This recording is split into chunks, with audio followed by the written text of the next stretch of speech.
যদি তাই হয় তাহলে তো দেশে মহিলার সংখ্যা বেশি হওয়ার কথা অপেক্ষাকৃত, তা তো হচ্ছে না।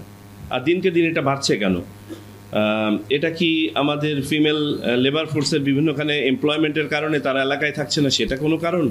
নাকি কোনো তাদের মাঝে জড়তা বা শাইনেস কাজ করছে নিবন্ধন প্রক্রিয়ার সাথে, নাকি অন্য কোনো বিষয় আছে? এটা আপনাদেরকে ফাইন্ড আউট করতে হবে। বাড়ি বাড়ি হালনাগাদ প্রক্রিয়ায় আমরা কমপ্লিট তালিকা নিয়ে যাচ্ছি।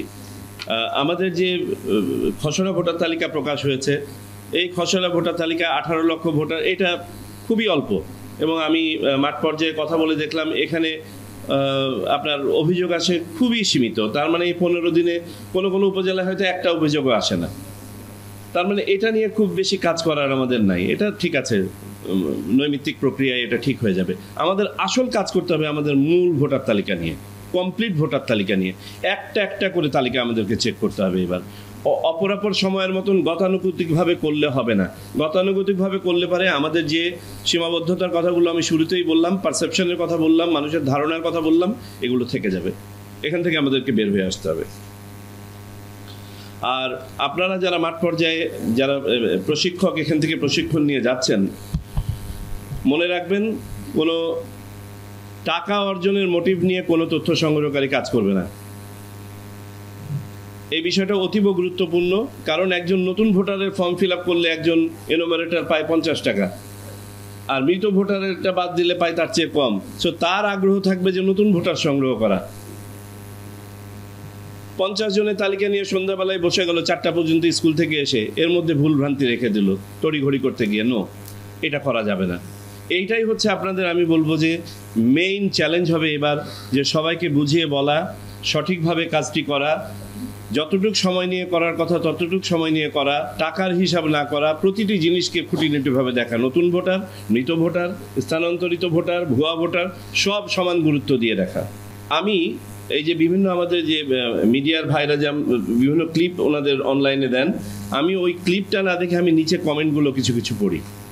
সেই কমেন্ট থেকে আমাদের সাধারণ মানুষের কি কি প্রত্যাশা সেটা কিন্তু অনেক সময় বের হয়ে আসে।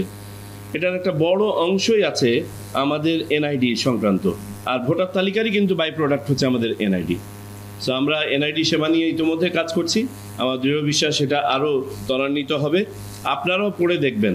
আর মিনওয়াইল আমি সিদ্দিকী সহ যারা সংশ্লিষ্ট আছেন তাদেরকে অনুরোধ করব, যত দ্রুত সম্ভব আমাদের চ্যাট বক্স টাইপ কোনো একটা প্ল্যাটফর্ম তৈরি করা, যাতে করে আমরা সরাসরি সাধারণ মানুষের বক্তব্য শুনতে পারি। তাদের যে সমস্যাগুলো আছে এটা জন্য রিয়েল লাইফ তারা আমাদেরকে পোস্ট করতে পারেন, এবং কারো পরিচয় আমরা কারো কাছে তুলে ধরবো না। খোলা মনে সবাই বলুক, তাহলে না আমরা আমাদের সমস্যাগুলো হ্যান্ডেল করতে পারবো। আর আমার লাস্ট পয়েন্টটা হচ্ছে প্রবাসী বাংলাদেশিদের নিবন্ধন প্রক্রিয়া। আপনারা জানেন প্রথমবারের মতো আমরা প্রবাসী বাংলাদেশিদেরকে ভোটার তালিকায় অন্তর্ভুক্ত করেছি। এই সংখ্যাটা যাতে বাড়ে, আমাদের মাঠ পর্যায়ে যে তদন্তটা আসে, তদন্ত কার্যক্রম, আমাকে গতকালকে বলা হয়েছে স্যার আমরা 2 থেকে 3 দিনের বেশি সময় নেই না সাধারণত তদন্ত কাজ সম্পন্ন করতে। এটা যদি হয় অসাধারণ, ভেরি গুড। এটাই যেন আমাদের থাকে, এবং আমরা অগ্রাধিকার ভিত্তিতে যেন প্রবাসী যারা নিবন্ধন করছেন, প্রবাসী বাংলাদেশি, তাদের তদন্তের কাজটা যাতে সম্পন্ন করি। কারণ এটা আমাদের একটা অল টুগেদার ডিফারেন্ট ডাইমেনশন, প্রবাসী বাংলাদেশিদেরকে ভোটের আওতায় নিয়ে আসা।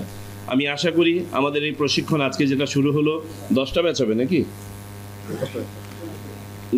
এই সকল ব্যাচের প্রশিক্ষণ সুষ্ঠুভাবে সম্পন্ন হবে। যদি আপনারা মনে করেন যে আমরা আরও কন্ট্রিবিউট করতে পারি in the training, will be obliged. ইনশাআল্লাহ আপনাদের সবার সাফল্য কামনা করি। ধন্যবাদ। আসসালামু আলাইকুম।